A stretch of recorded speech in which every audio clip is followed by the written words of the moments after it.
ঘন ঘন পথ অবরোধে এবার নাজেহাল রাজ্যবাসী, কিন্তু তারপরেও অবরোধ থেমে নেই, কারণ রাস্তাঘাটের বেহাল দশা।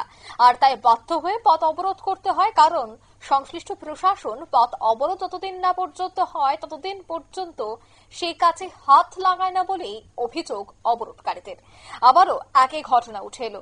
জানা গেল যে এবার বেহাল রাস্তা সংস্কারের দাবিতে খেদারনাল এলাকায় পথ অবরোধ করলো 4টি গ্রামের জনজাতিরা।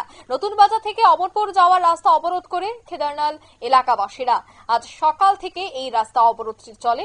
ঘটনার খবর পেয়ে যতনবাড়ির পিডব্লিউডির আধিকারিক এসে এলাকাবাসীদের সাথে কথাবার্তা বলে। এলাকাবাসীদের যে দাবি ছিল সেটা অতি দ্রুত পূরণ করা হবে বলে সে আশ্বাস দেওয়ার কিছুক্ষণ পরে এলাকাবাসীরা এই রাস্তা অবরোধটি তুলে নেয়। তবে 3 ঘন্টা যাবত টানা এই অবরোধ কিন্তু করে এলাকাবাসীরা।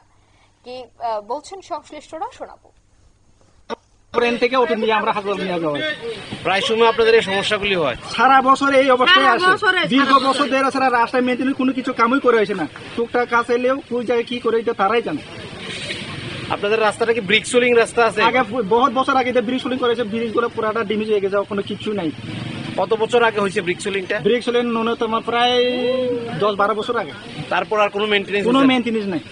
আমরা বারবার আপনারা শুনলেন তাদের এই বক্তব্য। করবুক মহকুমা নতুন বাজার অমরপুর রাস্তা অবরোধ করা হয়, আর সেখানেই প্রশ্ন, যখন রাস্তা অবরোধ করা হয় তখন পিডব্লিউডির পক্ষ থেকে আধিকারিকরা এসে ঘটনাস্থলে উপস্থিত হয়। তবে কেন পিডব্লিউডি আগেই এই রাস্তা মেরামতির কাজে হাত দেয়নি? কেনই তড়িঘড়ি এই অবরোধের কথা শুনে এসে আশ্বাস দিয়ে পথ অবরোধটুকু উঠিয়ে রাস্তার কাজ করতে হলো?